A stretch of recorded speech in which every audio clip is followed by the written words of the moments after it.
Good day po sa lahat. In this video is magtuturo po tayo patungkol po sa mga relay. Kung paano natin malalaman kung bad pa or hindi ang relay.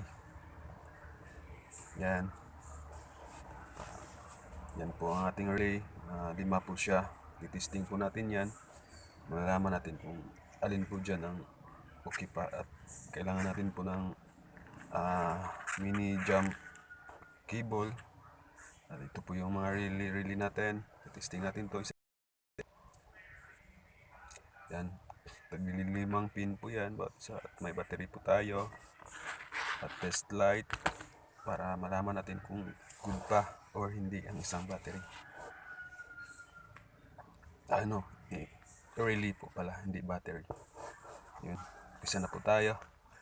Yan po yung gagawin nating papunta sa positive. Yung jumper wire. I-clip po natin siya sa relay ng 30, yung number 30 na terminal. Kasi yung relay po natin 5 pin po siya. Yung lalagay po natin sa battery yung kabila ng jumper wire natin sa positive. Clip natin. Tapos yung isa naman na jumper wire yung papunta sa negative ng battery at sa relay naman i-clip natin sa number 86 na terminal. 86 po yun. At ang dulo papunta naman sa negative ng battery.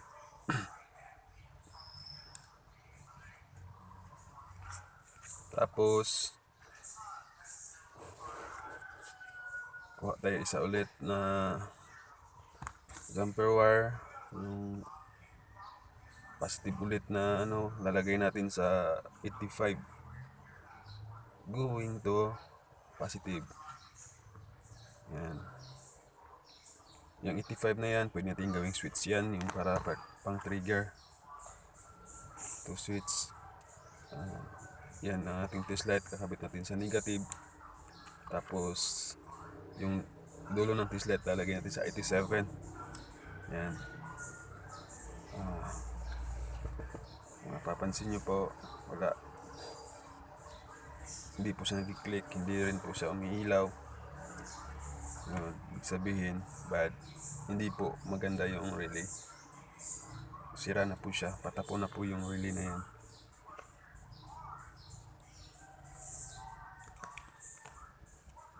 Tapos tabi natin, bad yan, wala na yan. Yung isa na naman na relay, titest natin. Ganun ulit. 30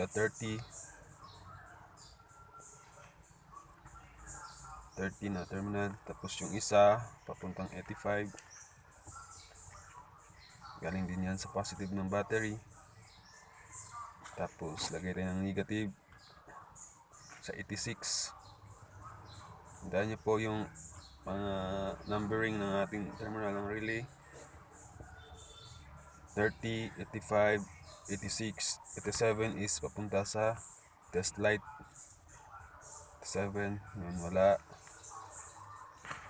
Ibig sabihin bad din yan. Sira din ang relay na ito. Test natin ulit.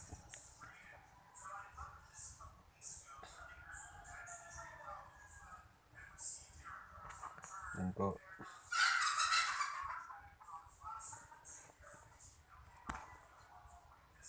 Wala.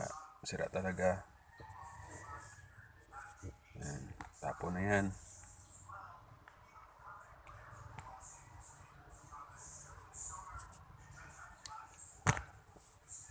Kuha tayo isa ulit. Testing natin. Sana may isa dito na gumagana. Yun. 30 ulit.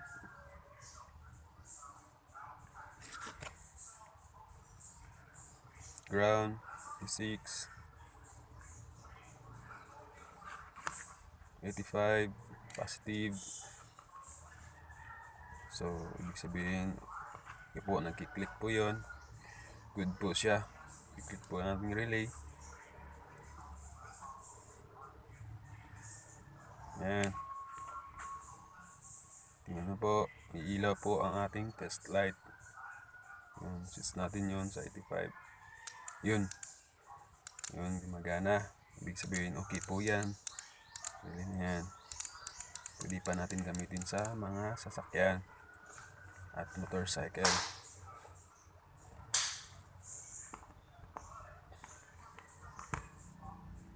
Kabit siya sa negative yung ating light. 86 to ground battery. Yan lang. Tapos isa 30 positive supply siya galing sa battery. Isa naman is yung 85, yung pang trigger natin, galing ulit yan sa positive ng battery. Kaya natin sa 87 yung test light, 85 trigger. Yan, may ilaw po siya. Noon lang po ang pagtitest.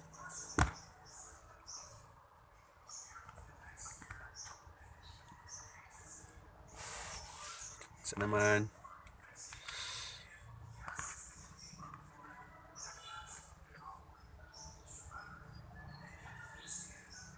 lagyan natin ulit sa 30 terminal.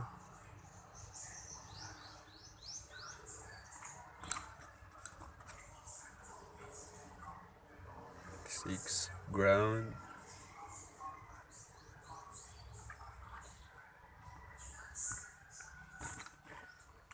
Test light 87.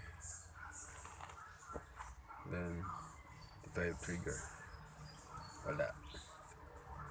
Sira na po yan. Sira po. Not okay.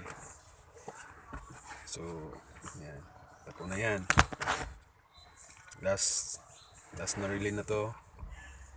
I-test natin. Ganun ulit. Sundan nyo lang po yung ginagawa ko. Gawa lang po kayo ng mini jumper wire. Yun, DIY ko lang po yan. At madali lang pong gawin.